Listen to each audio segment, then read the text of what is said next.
দিল্লীলৈ পঠায় মোৰ হাতত পইচা নাই মোৰ হাতত কোনো সিন্ডিকেটৰ পইচা নাই মোৰ হাতত কোনো সুপাৰি সিন্ডিকেটৰ পইচা নাই পানৰ সিন্ডিকেটৰ পইচা নাই কয়লা সিন্ডিকেটৰ পইচা নাই মোৰ হাত খালি মই ৰাইজক কৈছোঁ মোক আপোনালোকে মৰম কৰক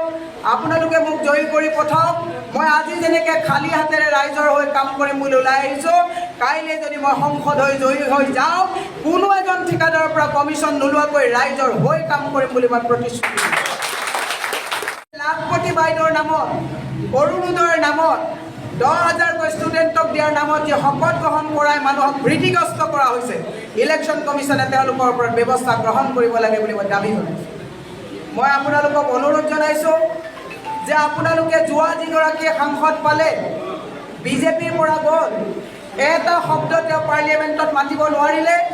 আৰু তেওঁলোকে এটা ষ্টাম্প পেডৰ নিচিনাকৈ 5টা বছৰ ৰাইজৰ ওচৰত নোযোৱাকৈ কটাই দিলে মই কৈছোঁ এই গুৱাহাটী লোকসভাৰ পৰা ৰোহিণী কুমাৰ চৌধুৰী হেম বৰুৱা দীনেশ গোস্বামী ৰেণুকা দেৱী বৰকটকীৰ দৰে স্বনামধন্য বলিষ্ঠ কণ্ঠ সংসদত গৈ গুৱাহাটী লোকসভা সমষ্টিকে নহয় গোটেই অসমৰ মান তেওঁলোকে গৰিমা ঊৰ্ধত ৰাখিছিলে আৰু আপোনালোকে যোৱাবাৰ যিগৰাকী সাংসদ পঠাইছে হিমন্ত বিশ্ব শৰ্মাই উঠ বুলি ক'লে উঠ বহ বুলি ক'লে বহ আৰু এইবাৰ যিগৰাকী সাংসদৰ কেণ্ডিডেট দিছে হিমন্ত বিশ্ব শৰ্মাই কৈছে মিডিয়াত তুমি কথা একো নক'বা যি ক'ম আমি ক'ম যিজন কেণ্ডিডেটে নিজস্ব সিদ্ধান্ত ল'ব নোৱাৰে তেওঁ সংসদত গৈ অসমৰ সমস্যাক লৈ গুৱাহাটীৰ সমস্যাক লৈ মাত মাতিব পাৰিব নে নোৱাৰিব এই সিদ্ধান্ত মই ৰাইজলৈ দিম নাগৰিকত্ব দিয়া কথাটো সঁচানে হিমন্ত বিশ্ব শৰ্মাক এটা কথা কৈছোঁ 20 লাখ অসমৰ খিলঞ্জীয়া মানুহে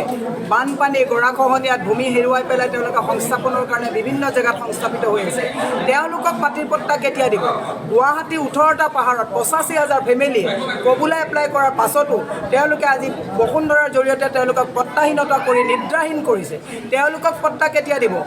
চাকমাসকলক আনি এখন চৰণীয়া পথাৰ বুলি ভাবিছে নেকি তেওঁ যে যাকে লৈ পেলাই ঠিকাদাৰ হ'ব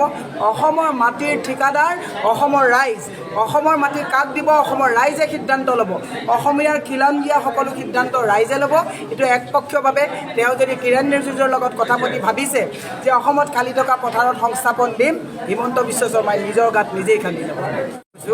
তেওঁলোকৰ আজিৰ তাৰিখত ভাৰতৰ 40% সম্পত্তি 1% মানুহৰ হাতত আছে ধনিক শ্ৰেণীৰ যিবিলাক ED CBI তেওঁলোকে প্ৰধানমন্ত্ৰীয়ে কৈছে বেংগলত গৈ কৈছে যে ED CBI ৰেড কৰি যি 3,000 কোটি টকা পাইছে সেই 3,000 কোটি টকা মানুহক ভোটাৰৰ মাজত বিলাই দিব এনেকুৱা অদূৰদৰ্শী প্ৰধানমন্ত্ৰীৰ নাম ক'ৰবাত শুনিছে নেকি হিমন্ত বিশ্ব শৰ্মাৰ ট্ৰেজাৰীত কেতিয়া তেওঁলোকে